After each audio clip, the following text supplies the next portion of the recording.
Welcome to Life Lessons from the Srimad Bhagavatam. We continue with our study of the 10th canto. And as we await the arrival of our regular participants,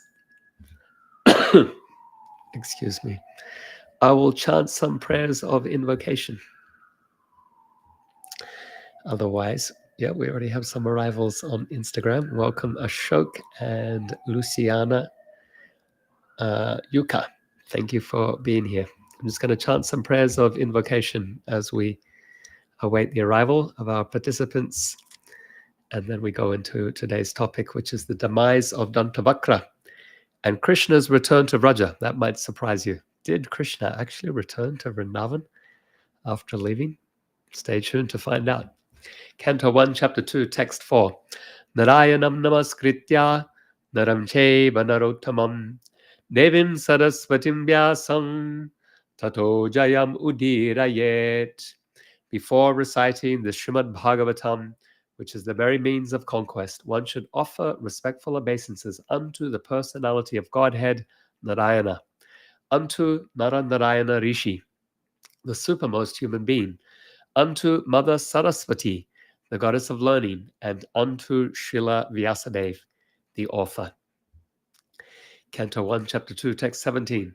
Shrinvatam svakata Krishna, punya shravana kirtana, hridyantasto hyavadrani, vidu noti suhrit satam.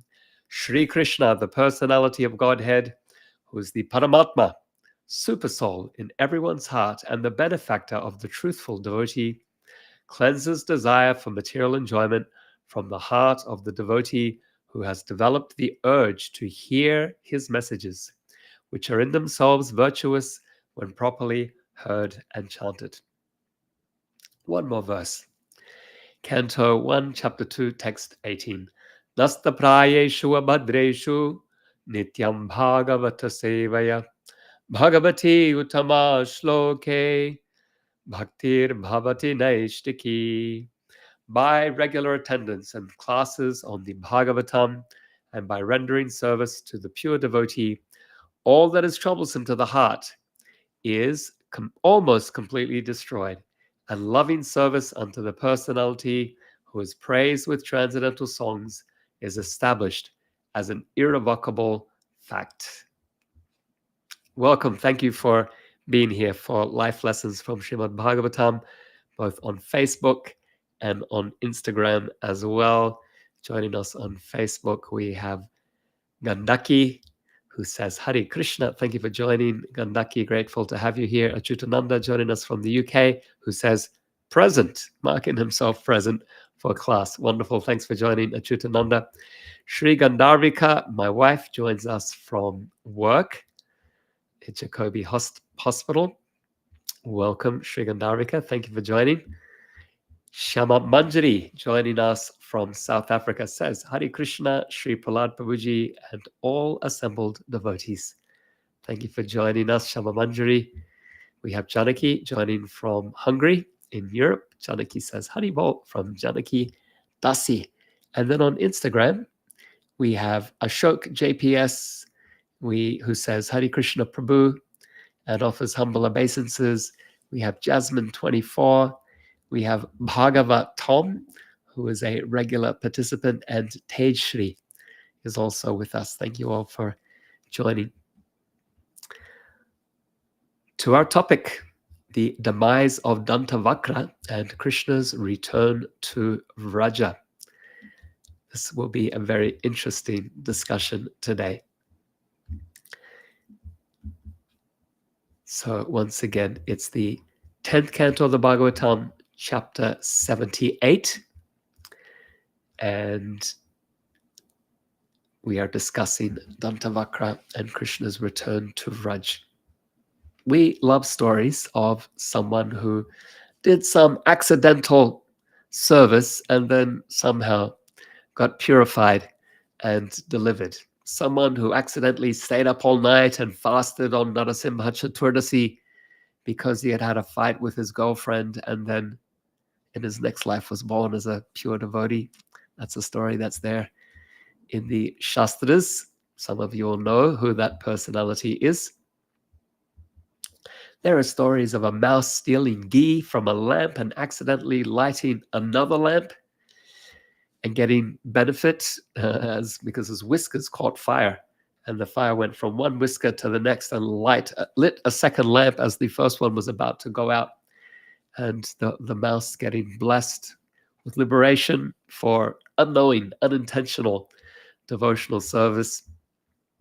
You might even know stories from your own lived experience. I know a person who used to throw things at the Harinam party during lunch. So he would throw food, like untouchable food from our perspective.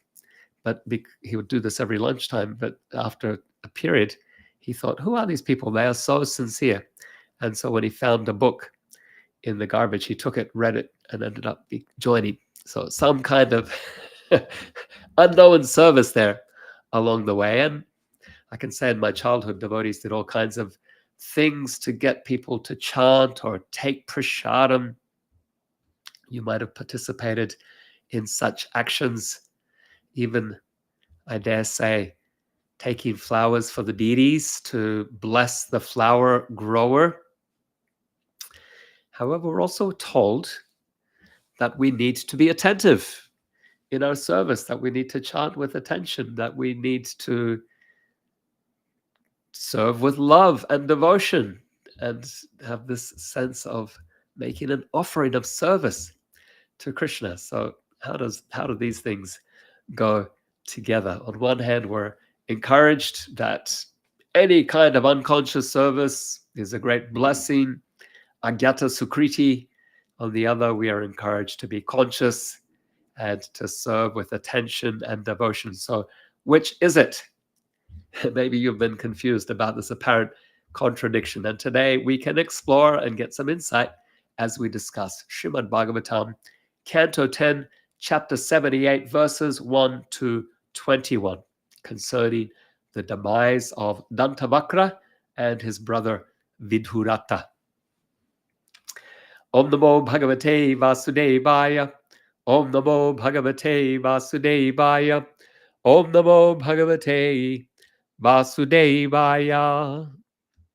Today, unusually, we have two topics as our headings. One, the demise of Dantavakra. Two, demise of Vidhurata and Krishna's return to Vrindavan. Demise of Dantavakra is our first topic, verses 1 to 10 of this 78th chapter of the 10th canto.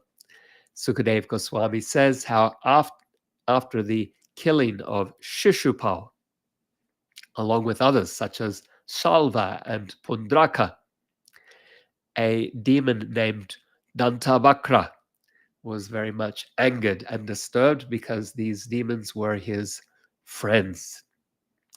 And so, with his club, he went out looking for Krishna. And as he walked, the earth shook from the might of his footsteps. Sukadeva Goswami says, seeing Dantavakra approach, Krishna quickly picked up his own club and jumped down from his chariot and stopped his advancing opponent just as the shore holds back the ocean. So this is interesting just to reflect quickly. Krishna is on a chariot. He has various weapons. When he sees Dantavakra approaching, he gets off his chariot and takes his club. Because his opponent had a club, he also takes up a club to match him. That's part of the Kshatriya chivalrous code. My opponent is on foot. My opponent is on foot. Then I will also be on foot. My opponent has a weapon for hand-to-hand combat. Then I will also take up a similar weapon.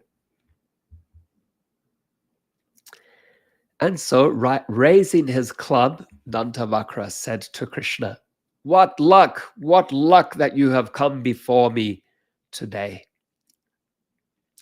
And Sridhar Swami, whom the acharyas refer to as the commentator.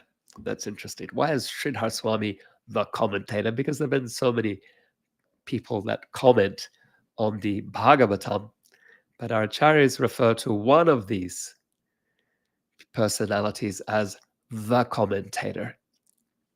Like in Western philosophy, if you say the philosopher, it means Aristotle. Just that's been a tradition through the centuries. There's a respect for the preeminent position of Aristotle in Western Greek philosophy.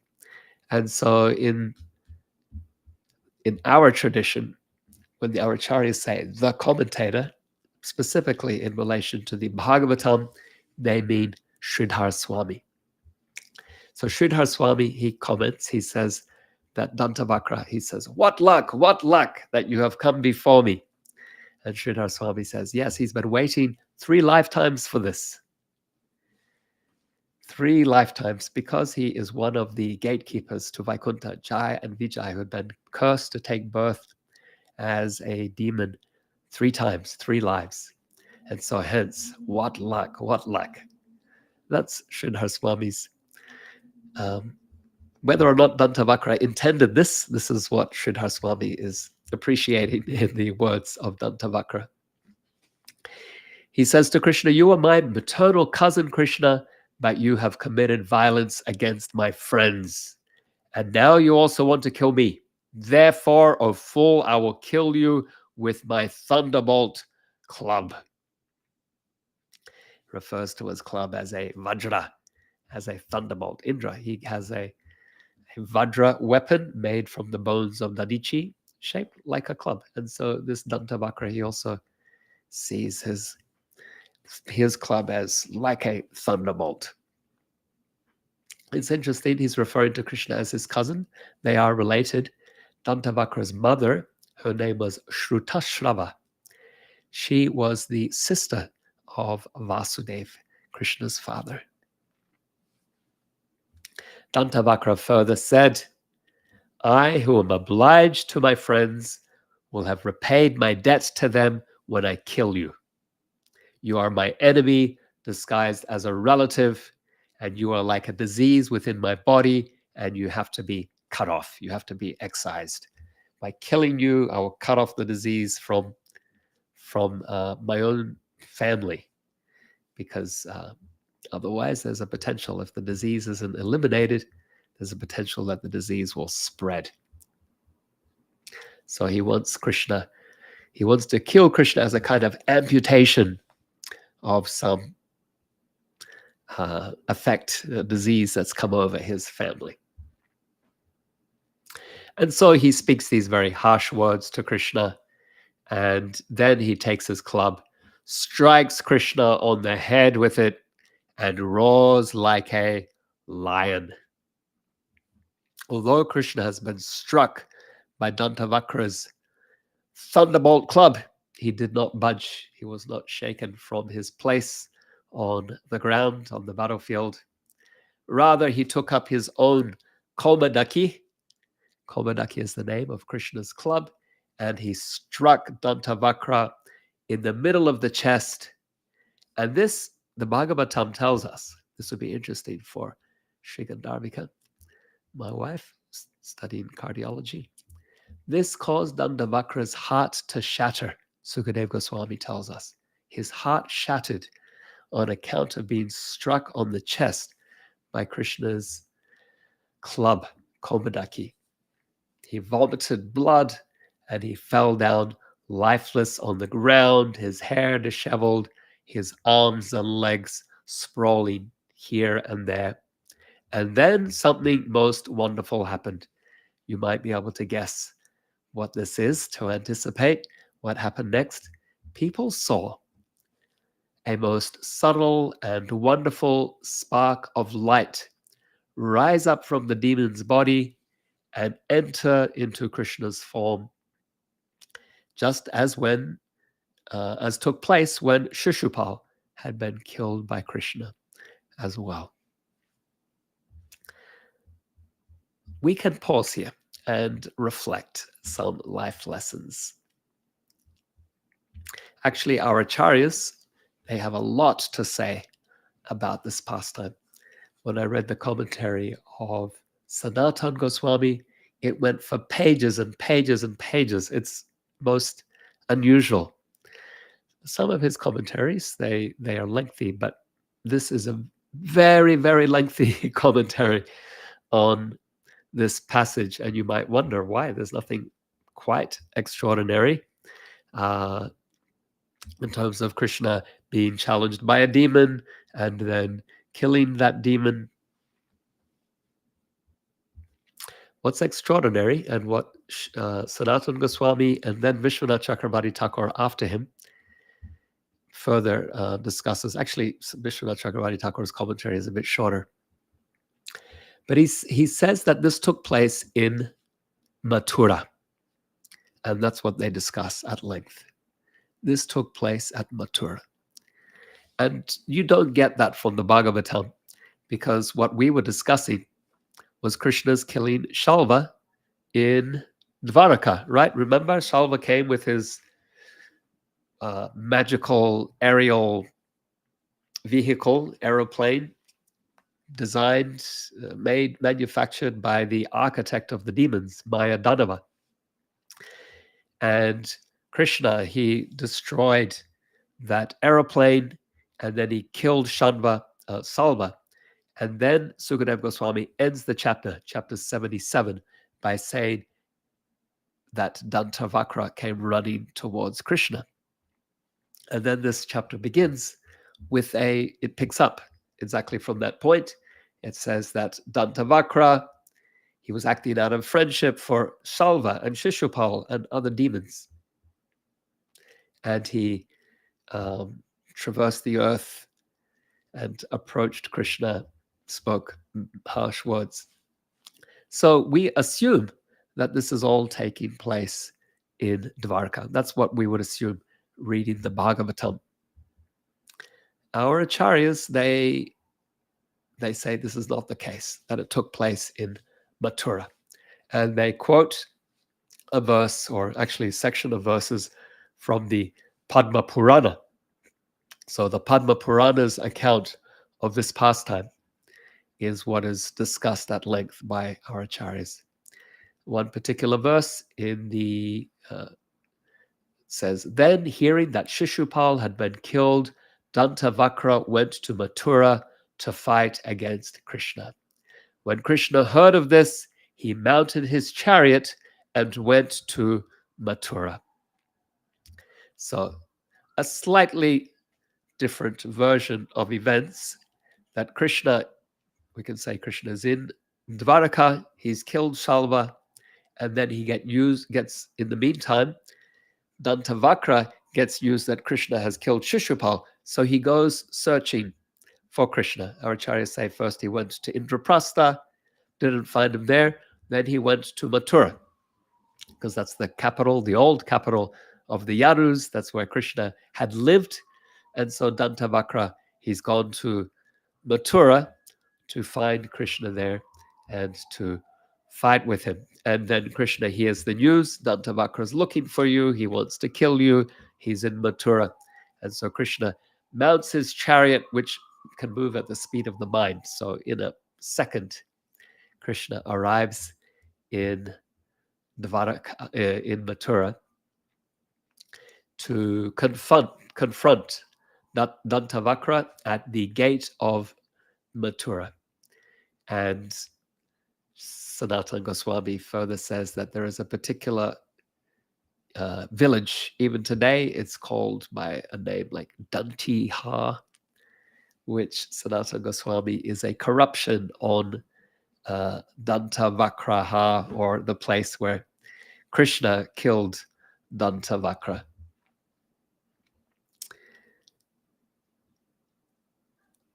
So Dantavakra's fight at the gate of Mathura, Padma Purana tells us it lasted all day and night.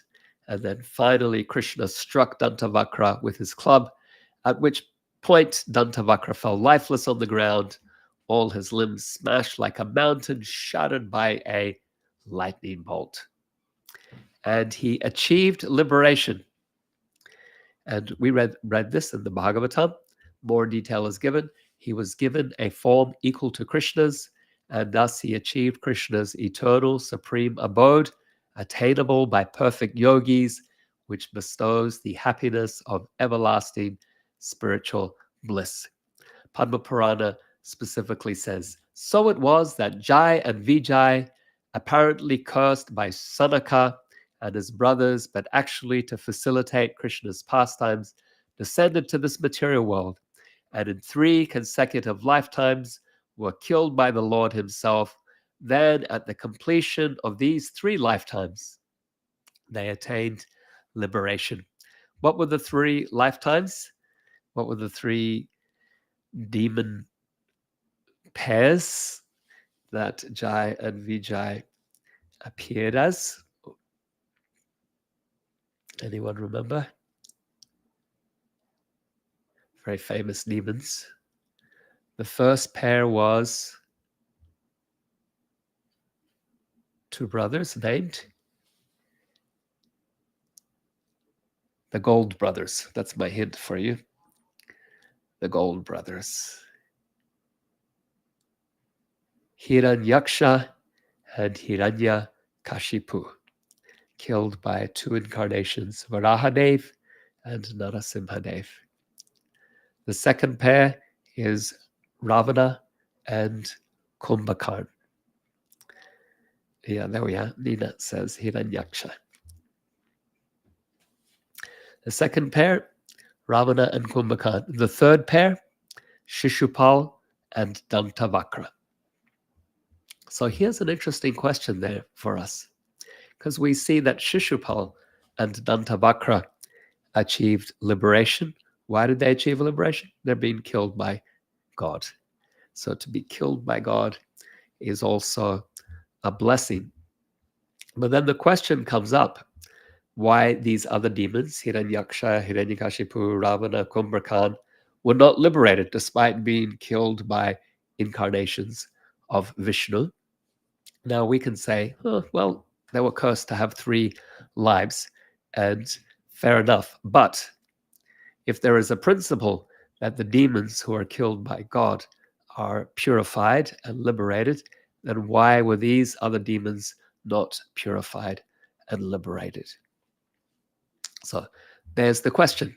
You say, well, they didn't get purified because of a curse. That means a curse can override the purifying effect of being killed by God. That's what you would be saying if you said that it couldn't have happened, that they would be liberated because of the curse. So there needs to be a philosophical reason for this. And Rupa Goswami, he takes this on in the Lagu Bhagavatamrita. He says, philosophically, the difference lies in the consciousness of the demons at the time of their being slain by the Lord. Hiranyakashipu did not recognize Narasimha as God. He said, is this a man or is this a beast? What is it? He didn't see that this is the Supreme Personality of Godhead who's punishing me. And so he didn't get the benefit, because his consciousness wasn't there. He didn't get the full benefit of being slain by the Lord. He got benefit. He was born into another very opulent position with great power, great majesty. So there was some benefit, but the full benefit was not there for him, not available to him. Hiranyaksha also dismissed Lord Varaha as a beast and as a trick of the demigods. Then with Ravana, Rupa Goswami tells us that he failed to see Ram as divine. He thought of him as a mere man, but more importantly, his attention was on Sita. He was thinking of Sita, the goddess of fortune, and how he wanted to enjoy her. So because of thinking of Sita in this way, he also, and not recognizing or acknowledging the divinity of Ram, then he didn't get the full benefit of being killed or slain by the Lord. He didn't have, in contrast, Shishupal, despite his hatred for Krishna, was constantly absorbed in thinking of him, like Kamsa as well. He couldn't stop thinking of Krishna. In his dreams, when he ate, when he walked, when he talked, constantly thinking of Krishna. And they also would talk about Krishna and chant his holy names, unconscious, non-purposefully, not to be purified, but with this constant remembrance. There was a purification that took place. And Rupa Goswami says that when the Lord's chakra, Krishna's chakra, came to sever his head, Shishupal, he said the chakra removed his ignorance, and Shishupal saw Krishna, the Supreme Personality of Godhead, before him, and thus he achieved liberation.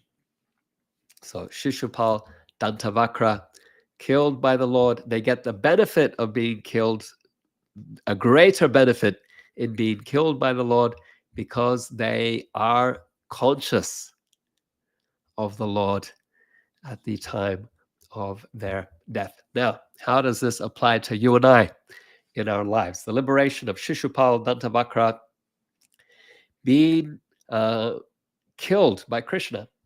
They're liberated because of constantly thinking of him, as opposed to Hiranyakashipu and Ravana, who are born again as demons, although very opulent ones. Now, the implications for us in our bhakti practice is to indicate the importance of maintaining a consciousness of Krishna while engaged in devotional practices of chanting, deity worship, reading scripture, serving, offering arti.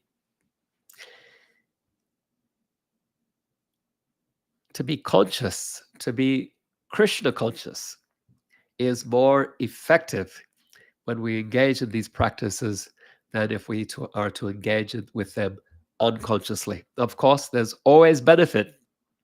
There's always benefit. It's always purifying.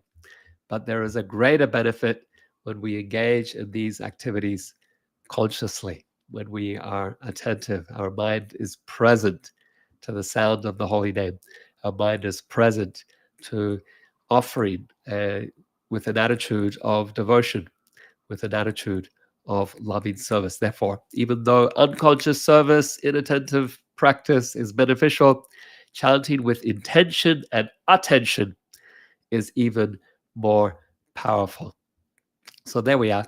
We have some negative learning from the case of Shishupal and Dantavakra about the effects of being killed by Krishna with an awareness of his divinity, and how that brings a greater effect.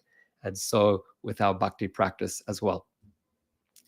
Let us continue with this pastime. Our second topic is the demise of Vidhurata and Krishna's return to Vrindavan.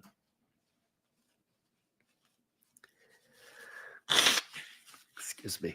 So after Dantavakra was slain, his brother Vidhurata is filled with sorrow at his brother's demise, and he came forward breathing very heavily. He had in his hands a sword and a shield, and he was intending to kill Krishna. He fell upon Krishna, and Krishna used his Sudarshana chakra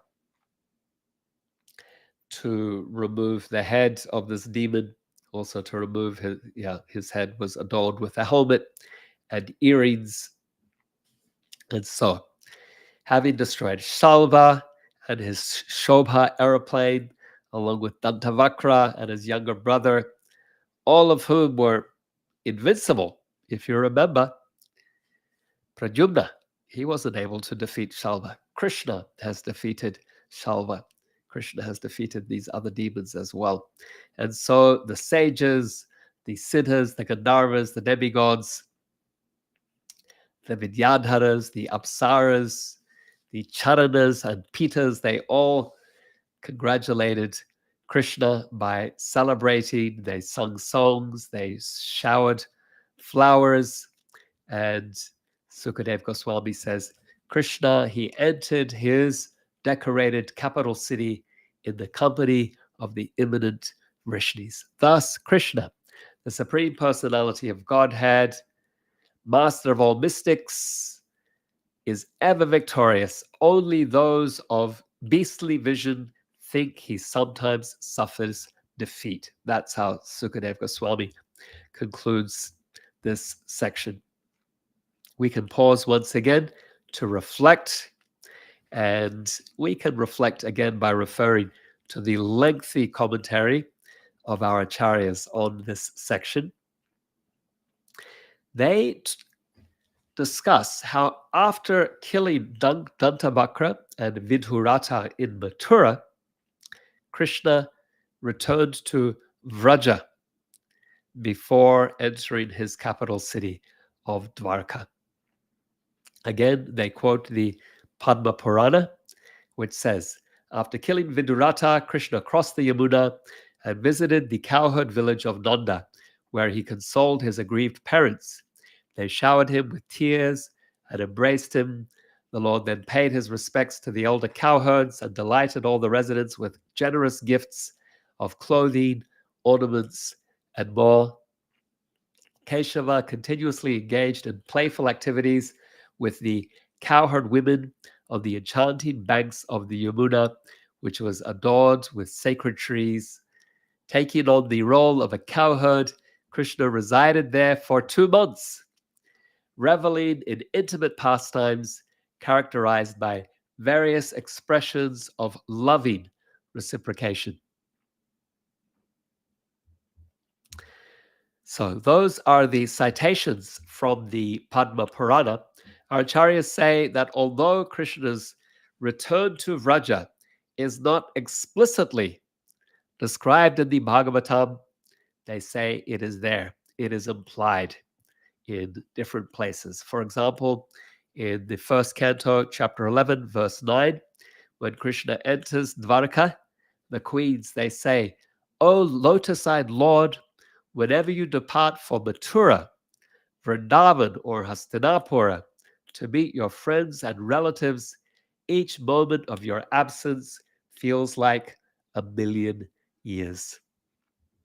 So there's one evidence from Bhagavatam that Krishna indeed sometimes returns to Mathura or to Vrindavan. Our acharyas, they further comment that Krishna had desired to return to Vraja ever since Balaram had gone there, but his parents, his elders in Dvaraka, Vasudeva and Devaki, and other senior members of the community, they didn't give him permission. They were afraid if he returned to Vrindavan, he wouldn't come back. And so they couldn't agree to his visiting Vrindavan. However, after defeating Dantavakra and Vidurata in Mathura, Krishna was right there next to Vrindavan. There were no senior relatives to stop him, Dvarka representatives to stop him. And so he took his bath in the Yamuna River. That crossing the river, our acharyas say, means he took bath, because you don't need to cross the river to go from Mathura to Vrindavan. So they say he took bath, as is customary. After killing, fighting, take bath. So he took bath, and also before going to Vrindavan, there is a tradition that one takes bath at Vishram Ghat in Mathura and then begins Vrindavan Parikrama. Lord Chaitanya, he did that, and many people today, before they begin Vrindavan Parikrama, they take bath there at Vishram Ghat. That's where Krishna took bath also after killing Kamsa. Why is it important that Krishna returns to Vrindavan? Why has Sanatana Goswami spent so many pages discussing this section? That Krishna killed Dantavakra in Mathura, evidence from Padma Purana, and that Krishna returned to Vrindavan after doing so, as stated in Padma Purana, and then inferred in the Bhagavatam. Why it's important is because Krishna has promised the Brajbasis that he will return to Vraj. When Akura was escorting him away from Vrindavan on his chariot, Krishna saw the lamentation of the gopis as they sung their Viraha Gita, their song of separation, and he reassured them with a loving promise through a messenger, "I will return." Similarly, after defeating Kamsa, Krishna told his father Now you should all return to Vrindavan, dear father, and we will come and see you, our dear relatives who suffer in separation from us, as soon as we have given some happiness to your well-wishing friends here in Mathura. That's from Bhagavatam, 10th Canto, chapter 45, verse 23. Similarly, Uddhava, he told Nanda and Yasoda, quote, having killed Kamsa, the enemy of all the Yadus in the wrestling arena, Krishna will surely fulfill his promise to you by coming back. So in this way, Krishna has made many statements saying that he will return to Vrindavan. Uddhava has also made statements promising that Krishna would return to Vrindavan, and these cannot be overlooked.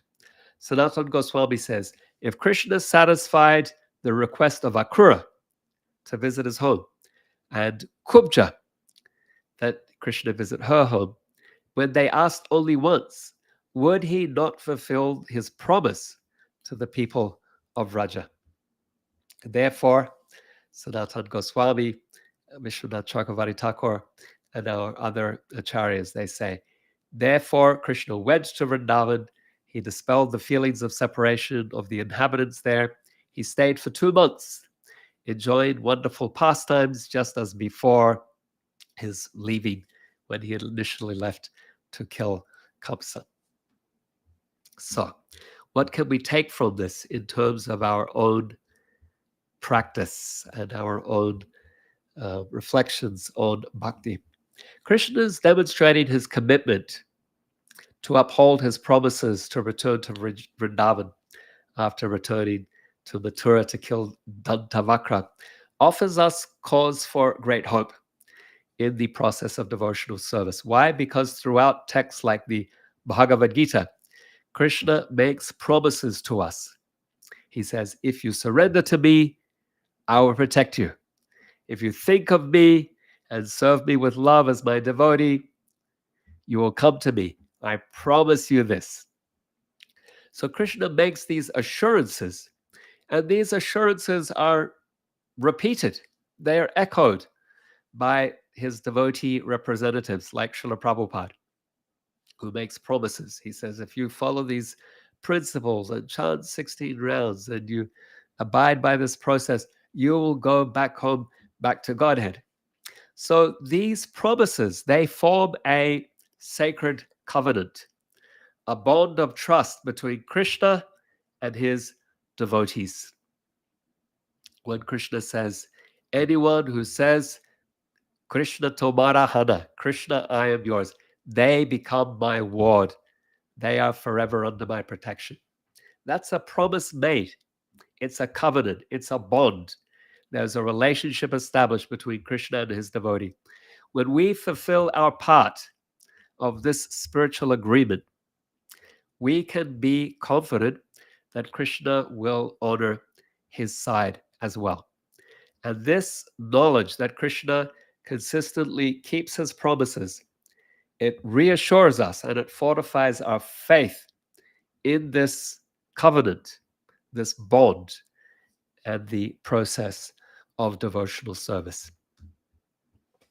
That's why Krishna's return to Vraja is very important, and why our acharyas spend so much time discussing these verses.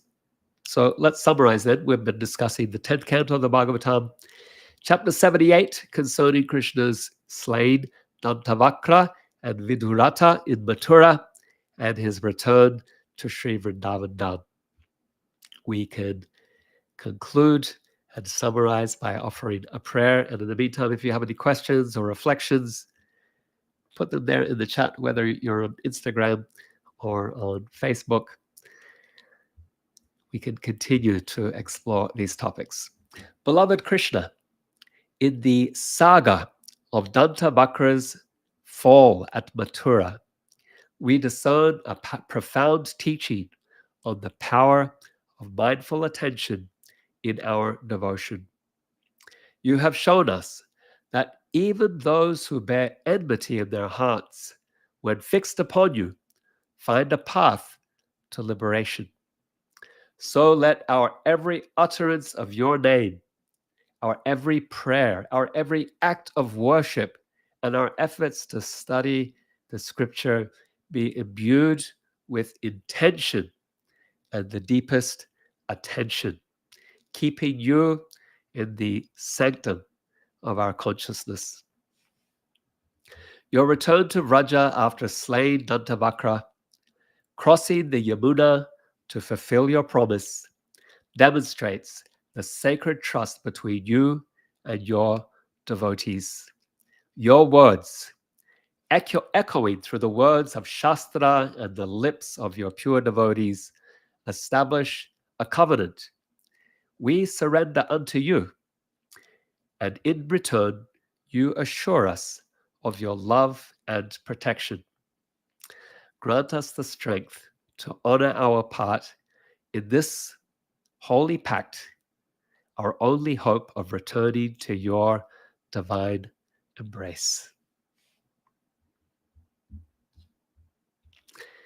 So let's see who joined us as I started speaking that I didn't get to honor earlier on.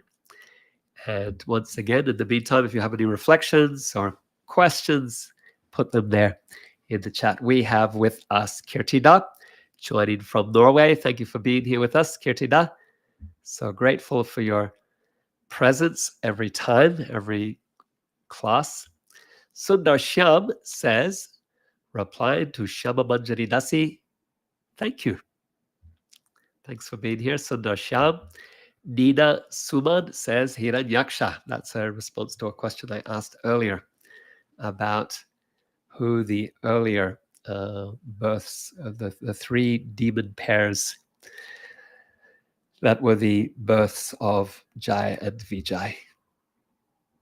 Hiranyakashipu and Hiranyaksha, Ravana and Kumbhakarna, and then Shishupal and Dantavakra.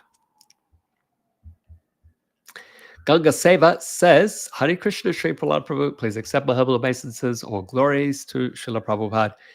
Very nice analogy with disease. Srila Prabhupada referring to disease in our heart as anartas in our heart. And the demons represent these anartas. Krishna is saving us from them. Yeah, thank you for that, Ganga Seva. Nice reflection. How it was Dantavakra actually who was comparing Krishna to a disease that needed to be amputated. And then Ganga Seva is reflecting how our attachments can also be thought of as disease. Our anartas can be thought of as disease. And we've discussed in many of these classes how the different demons that Krishna kills are described by Bhaktivinoda Thakur specifically. Bhaktivinoda Thakur as well. He has some analysis of different demons as the representing different attachments or anartas, and how when we hear those specific pastimes, then we can give up specific attachments as well. Shamalaki joining us says, Haribol, great class. If holy names are incarnated God in his sound form, what it takes to have a more conscious and direct experience of Krishna's presence in his name? Yeah, great question. Thank you for that. So, holy name is Krishna's manifestation or appearance in sound, but we don't always experience that. Chaitanya Mahaprabhu says that in the second verse of the Shikshastikam. He says, Nam Nam Akari Vahuda Nija Sarva Shaktis Tatrapita Niyamitas Maranena Kalaha Etadrishi Tavakrapa Bhagavan Mamapi Durdevam Idrisham Ihajani Na Anuragaha. Krishna, although you have thousands of names and you have fully invested your potency in your names, and there are not even any hard and fast rules for chanting your names, unfortunately, I don't have taste for chanting them. Means there's no direct experience of Krishna's presence there. And so what is the solution that Chaitanya Mahaprabhu offers to experience Krishna's presence? He says, Pranarapi surichena tarorapi sahishnuna amanena mananena kirtaniya sadahari. He says that we chant with a humble attitude, an attitude of service. He says, think of yourself as lower than the straw in the street. When we walk, we might step on straw, leaves. Now it's the fall in the US. So now it's spring. But there are still some leaves on the ground, and we might step on them. Chaitanya Mahaprabhu says, see yourself as lower than the straw on the street. And we might wonder, is that very healthy? What is that? What type of self-esteem would you have if you saw yourself as lower than the straw on the street? And so Chaitanya Mahaprabhu wants us to reflect on our position. We are eternal soul. We are spiritual beings full of bliss and knowledge, but in our conditioned state, we're identified with matter. And so that conditioned state is causing us great suffering. And so Chaitanya Mahaprabhu wants us to be humble and recognize this. You are an eternal soul, but you have been conditioned. You're identified with matter. When we take that humble attitude, we recognize that we are Krishna's part and parcel, and all things and all beings are part and parcel of Krishna. Then we get this humility. And we can, with this humility, Chaitanya Mahaprabhu says, we will be able to chant constantly. He also says to be tolerant like a tree. The tree offers service to others. The tree offers fruits and flowers and leaves and even its own wood for construction and other facilities. And so Chaitanya Mahaprabhu says, be in a mood of service to others. See all others as part and parcel of Krishna, and don't seek to control them and dominate them, but seek to serve them as part and parcel of Krishna. And if you have this attitude, then you will be able to chant constantly. So it means we need to develop some attention and intention in our chanting. We chant with awareness, with consciousness. We try to remain present to the sound of the name. And then more and more we will experience we will directly experience Krishna's presence there. And it's something wonderful. So don't allow our minds to just wander aimlessly as we chant, but to take our mind in our control, to give direction to the mind, to stay with us in a humble attitude of service. And then we will experience nectar. We will experience something most wonderful. We will experience Krishna directly. And as we go deeper in this, then love will awaken in the heart, and we will experience Krishna's presence with us. It's a process. Thank you for the question. Grateful to have you with us again, Shamalaki. Nina says, thank you very much, Prabhu. Thank you, Nina. Grateful that you could join us. Somebody joining us from Thailand says, what is your bhakti? Bhakti is the inherent nature of the soul. So, Jivera Sarupahoy, Krishnera Nityadas. The nature of the soul is to love Krishna, to serve Krishna. But that has been covered up. And so that inherent nature we will awaken through the practice of devotional service, and it will be expressed in different flavors. Some will serve Krishna in a love that is imbued with a mood of awe and veneration. Some will love Krishna with a mood that is imbued with feelings of parental affection. Both ways, Krishna is my father, but maybe also Krishna is my child. Some serve with a bhakti that is infused or imbued with sentiment of friendship, and others with conjugal affection. But that is revealed in time through practice. Yeah, thank you for the question. Ganga Seva says, when Krishna returns to Sri Vrindavan Dham, the gopis' viraha is increasing for him? Ganga Seva, great question. So this is discussed elsewhere. It's not discussed in the commentary that relates specifically to these verses, but elsewhere we have discussions like that. Chaitanya Mahaprabhu, he also speaks about love in separation and feelings of separation even in the presence of the Lord. So this is a very high level, a very intense stage of love, where the presence brings about feelings of viraha, feelings of separation as well. And that is experienced by the gopis, specifically Srimati Radharani. She experiences this in the most profound way. Prema Vilasa Vaititya. Chaitanya Mahaprabhu discusses it briefly with Ramananda Rai, but they don't go into a lot of detail. It's more hinted at than discussed deeply.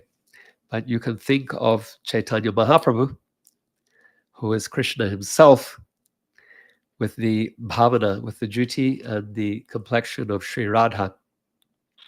And so Sri Krishna Chaitanya, Radha Krishna Nahi Anya. Krishna Chaitanya Mahaprabhu is the combined incarnation of Radha and Krishna. And yet he's feeling separation from Krishna. And so taking the sentiment of Srimati Radharani. And so this is hinted at in the discussion of Rai Ramananda and Chaitanya Mahaprabhu, very high level prema. Thank you for asking the question, Ganga Seva. Shama Manjari says, beautiful class, Prabhuji. Thank you. Thank you, Shama Manjari. Ganga Seva says, thank you very much for beautiful answers and your guidance. Thank you for your presence, Ganga Seva. I'm grateful. Monica Sharma, joining us from Sydney, Australia, says, Hare Krishna Prabhu. Thank you for being here, Monica. And I don't want to ignore our Instagram friends either. So just let me give some attention here.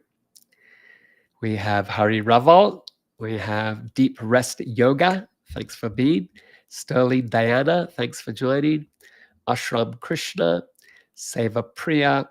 Alina Govinda. And then AJ9628 says, Hare Krishna Prabhuji Dandavat Pranam. Thank you for being here. Govinda Yoga. DP Karnija Niga. Then we have Joseph and Harsh Halagor 696 and Instanat. Thank you all for joining this discussion today. Shamalaki says, thank you. Beautiful explanation, pointing humble mood in service. Yeah, thank you, Shamalaki. Kirtidas says, please forgive my ignorance, but will you explain the difference between observance and awareness? Okay, so what does it mean to be observer? And what is it, the further question here? What does it mean to be the observer and to be aware? Very good question. So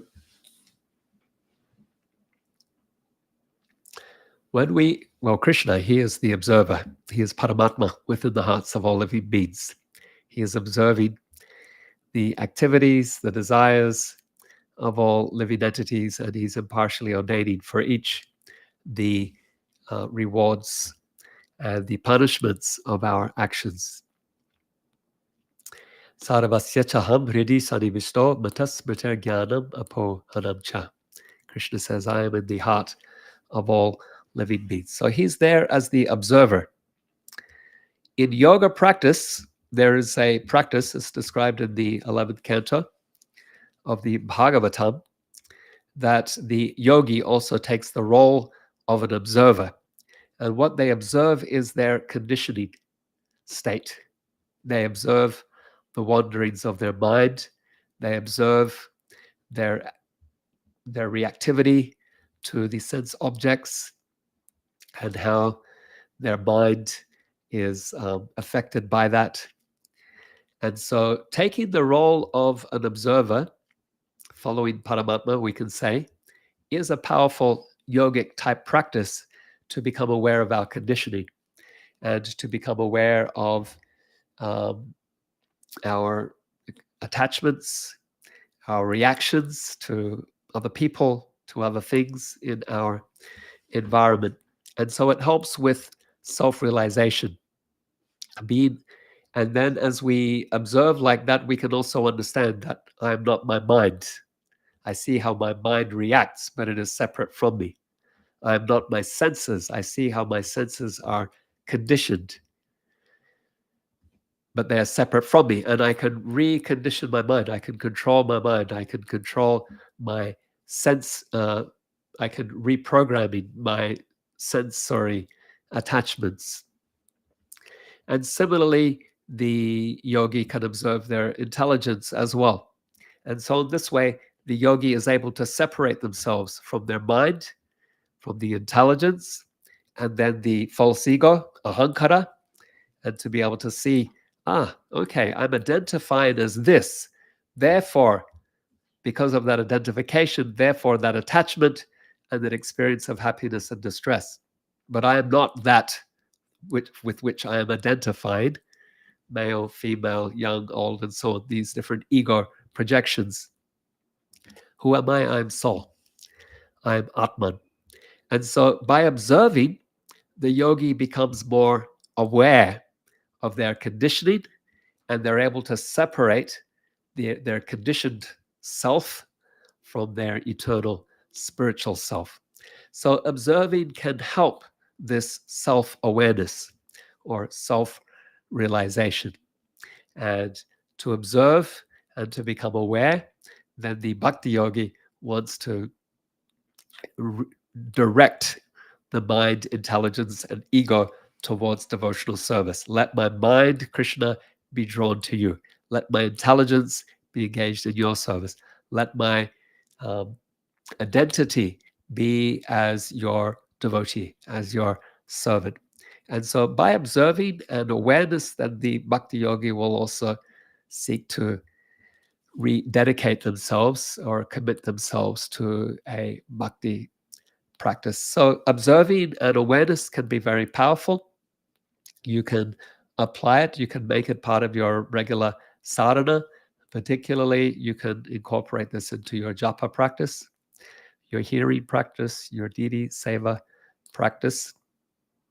And it can be very helpful for a conscious awareness and a conscious practice of devotional service and a cultivation of Krishna consciousness. So thank you for the question, Kirtida.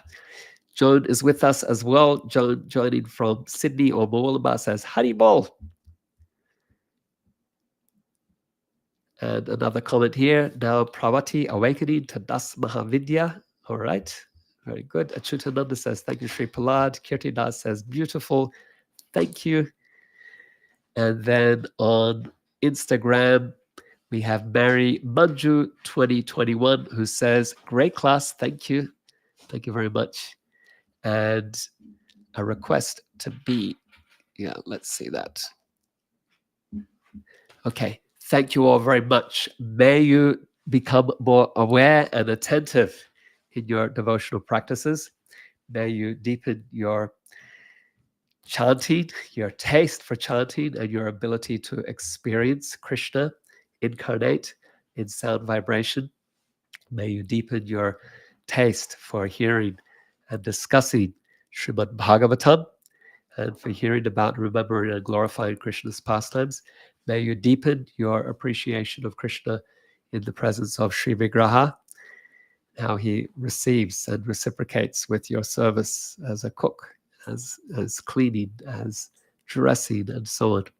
May you deepen your appreciation for places where Krishna is served, temples, holy dhams, and day by day, may you deepen your relationships with Vaishnavas, deepen your appreciation of Vaishnavas, and find opportunities to serve Vaishnavas. Grantaraj Srimad Bhagavatam ki jai, Srila Prabhupada ki jai, Samaveta Bhakta Vrinda ki jai, Nitai Gaur Premanandi Hari Hari Bol.